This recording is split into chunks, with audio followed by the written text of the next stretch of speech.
Morning, everybody. Actually been out here for a while. Got the UTV and everything loaded up, truck loaded up, heading to the property. Following Mr. Stahl, the previous landowner. Went to his farm, helped him get the tractor loaded, his tiller. So I had to load mine as well. But out here, one of the plots didn't get any rain, and so we're gonna go replot it. So, but one of the plots didn't get enough rain to germinate. We got some rain, but it came late. By the time it came, and we think this bag of seeds are a little old, and it didn't take off. So one plot took off, the other one didn't. So we're gonna go down here, re-till, re-spray, or re-seed, then till them into the ground. And yeah. So I got my UTV, he got his tractor, we do that. Then after that, I got Derek from Wildlife Analytics coming out here to meet me, and we're gonna figure out a game plan that's proper. We're gonna take the UTV around, figure all the ins and outs where the trail's coming from, find the oak trees, any persimmons, whatever's out here, put a game plan together, and make this property a killer one. So stay tuned, I'm excited. All right, y'all, let's get into this episode. Let me do this. Let me start broadcasting and kind of give you an idea of how much seed. So it's pretty full.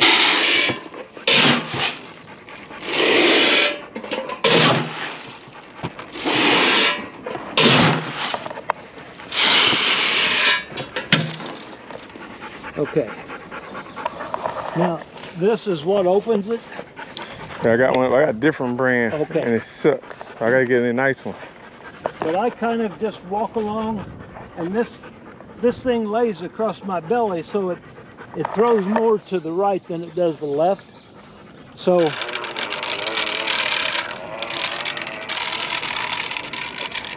I hold it almost all the way open. We're at the property right now with Derek from Wildlife Analytics. Yes, sir. I'm going out here, we're out here with Mr. Stahl right now. He's finishing culture pack in the field.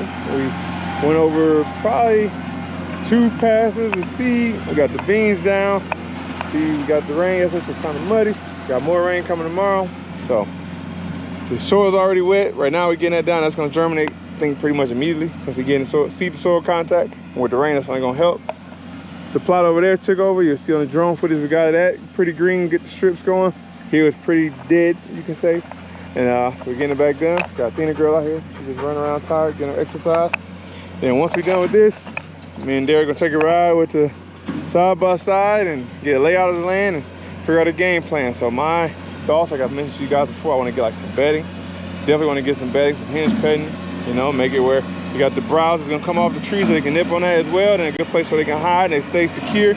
That way they lay fawns, they get other wildlife, turkeys and bugs and stuff. They're gonna bring turkeys and everything else coming to the equation, which bring deer. And then we're gonna figure out if there's another spot here we can get a food plot. So Derek was telling me you want for at least 3 to 5% food plot, food on your property. Now we got a lot of oaks and natural browse and stuff in here, but the food plot is what's gonna really get them in here. That's gonna really attract them. So right now we've, like you said, about a 2%? Yep, like 2.5. So we're right at like 2.5%. So we're gonna try to find a couple areas, maybe one nice area or 2 small areas that we can chop up some trees, you know, get a mulch or a bulldozer or something here to clear it out, or chainsaw them down to the ground and pull them to the side, use the trees as road blockage to make deer direct in certain ways in, certain paths in, and put food plots there and see what happens. So yeah, whether it be a kill plot or another decent food plot like this, we're gonna get it done. But we still got the other plot over there that we haven't touched. We'll show you guys that a little bit. It's still overgrown.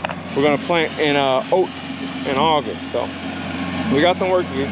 But I got plenty of time before the next fight, hopefully. So we'll see how many times we can get down here and get as much done as we can before go time. So stay tuned and wait for the next one. So me and Derek jump in the UTV to get a lay of the land, go around the trails around the outside, just see how everything is set up from the outside, the trails to get entries, which way we can get in with different winds.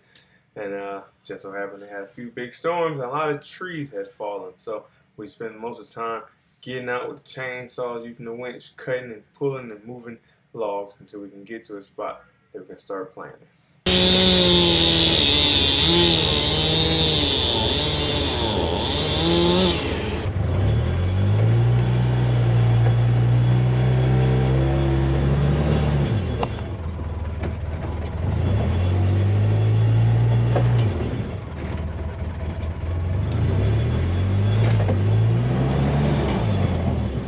got a piece of it. That way, and then intertwine everything and leave kind of like a little open swath coming up into the center of this. But I think this would set up good. Shit ain't far with the berries and stuff. It's right. The creek that was down there, he made the dog go in. Right. It's right on the other end of this. Yep. On the outside, that's where the berries and everything was. Right. When that camera was down here before it got flooded, I always had deer crossing right there coming out of that creek. So. Sure. And if they're making their way to your food like they should be doing, you know, that could give you a really good intercept point through there. And I got sweep back in now towards the back of the property. It's a little beaver area where they flood this out. As you see, I'll show you when we go back out across the bridge. I already got that jammed up. And a lot of red brush where you can tell they probably beds really thick in here right now. A lot of undergrowth, and this is like more open over here. So we're trying to figure out a good place to extend the bedding, being probably, I don't know how far I would say from the food plot, but we know they're gonna be traveling this way. If they bedding here, to keep them bedding down here. And we looked at another area on the other side, closer to the property line. I was thinking put bedding over there, but like he said, a good point he made was if I do that, then I'm kind of helping the neighbors out. They're right on the neighboring property.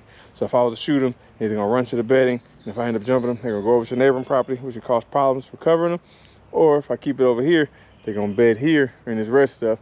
And if they got up, they'll probably go and die over on the other side or not make it quite to the property line. So right now we're just figuring out the area we're gonna cut out here. This little strip we'll hinge cut and lay down, maybe come down tomorrow or Friday and do that. And I'll bring Kevin down here and knock this out. But it's probably be where we start. Because right now, this and the tree farm is the ones we guarantee. Well, the tree farm we definitely gonna cut. And this is kind of like the other great idea. So our 2 spots. And we'll continue to ride the rest, and then sure he's gonna come up with a plan when he get home, and we'll go over that too when we get together again. All right, see what we see next. So right here we have the bedding pen. This is where we stand at the moment where we're gonna cut. We end up coming in the next day and we hinge cut from here all the way across, making this area where the pen is all fallen trees, crossover and X's, leaving little pockets and shade, and then open up the canopy as well to get some undergrowth here. And then we walk this all the way down here so you see my trail going through. So we plan on putting a little kill plot right here where the berry sign is. So we walked this the day before. We found this whole outline here was all natural grown berries along that tree line. So our plan is to put a little kill plot right here inside those berries. Set up a little ambush stand right here to catch them. They go from this bedding or this right here, Stick Beaver Creek.